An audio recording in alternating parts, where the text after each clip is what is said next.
ಪಾಕ್ ಪ್ರಜೆಗಳ ಬಂಧನ ಕೇಸ್ನಲ್ಲಿ ಮತ್ತೊಂದು ಬೇಟೆ. ಪ್ರಮುಖ ಆರೋಪಿ ಪರ್ವೇಜ್ನನ್ನ ವಶಕ್ಕೆ ಪಡೆದಿದ್ದಾರೆ ಪೊಲೀಸರು. ಪಾಕ್ ಪ್ರಜೆಗಳು ಏನು ಬೆಂಗಳೂರಿನ ಹೊರವಲಯದಲ್ಲಿ ನೆಲೆಸಿದ್ರು. ಇದಕ್ಕೆ ಸಂಬಂಧಪಟ್ಟ ಹಾಗೆ ಈಗ ಪ್ರಮುಖ ಆರೋಪಿ ಪರ್ವೇಜ್ನನ್ನ ವಶಕ್ಕೆ ಪಡೆದಿದ್ದಾರೆ ಪೊಲೀಸರು. ಬೆಂಗಳೂರು ರೈಲ್ವೆ ನಿಲ್ದಾಣದಲ್ಲಿ ವಶಕ್ಕೆ ಪಡೆದ ಪೊಲೀಸರು ಮೆಹದಿ ಫೌಂಡೇಶನ್ ಸಂಸ್ಥೆಯ ಪ್ರಮುಖ ಆಯ್ತ. ಪಾಕ್ ಪ್ರಜೆಗಳು ಭಾರತಕ್ಕೆ ಬರಲು ನೆರವು ನೀಡಿದ್ದಂತ ಆರೋಪಿ. ಅಲ್ಲದೆ ನಕಲಿ ಭಾರತೀಯ ದಾಖಲೆಗಳನ್ನು ಈತನೇ ಮಾಡಿಸ್ಕೊಡ್ತಾ ಇದ್ದಂತೆ. ಇಲ್ಲಿನ ಐಡೆಂಟಿಟಿ ಕಾರ್ಡ್ಗಳನ್ನ ಇವರಿಗೆ ಮಾಡಿಸ್ಕೊಡ್ತಾ ಇದ್ದ. ಆಧಾರ್ ಬೇಕಾ, ಇವರಿಗೆ ಐಡಿ ಕಾರ್ಡ್ ಬೇಕಾ, ಐಡೆಂಟಿಟಿ ಅಂದ್ರೆ ಎಲೆಕ್ಷನ್ ಕಾರ್ಡ್, ವೋಟರ್ ಐಡಿ, ಇದೆಲ್ಲವನ್ನು ಕೂಡ ಈತ ಮಾಡುವಂತ ವ್ಯವಸ್ಥೆ ಮಾಡ್ತಿದ್ದ ಅಂತ. ಈತ ಯುನಸ್ ಅಲ್ಗೋರ್ ಧರ್ಮಗುರು ಪ್ರವಚನ ಪ್ರಚಾರಕ. ಬಂಧಿತ ಪಾಕಿಸ್ತಾನಿ ಪ್ರಜೆಗಳೆಲ್ಲರೂ ಕೂಡ ಪರ್ವೇಜ್ ಜೊತೆ ಸಂಪರ್ಕದಲ್ಲಿದ್ದರು.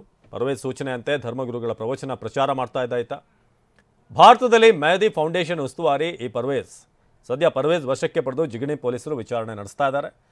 ಇನ್ನು ಈತನ ಜೊತೆಗೆ ಇನ್ಯಾರ್ಯಾರು ಸಂಪರ್ಕದಲ್ಲಿದ್ದಾರೆ ಅದರ ಬಗ್ಗೆ ಕೂಡ ಈಗ ಪೊಲೀಸರು ಶೋಧ ನಡೆಸ್ತಾ ಇದ್ದಾರೆ.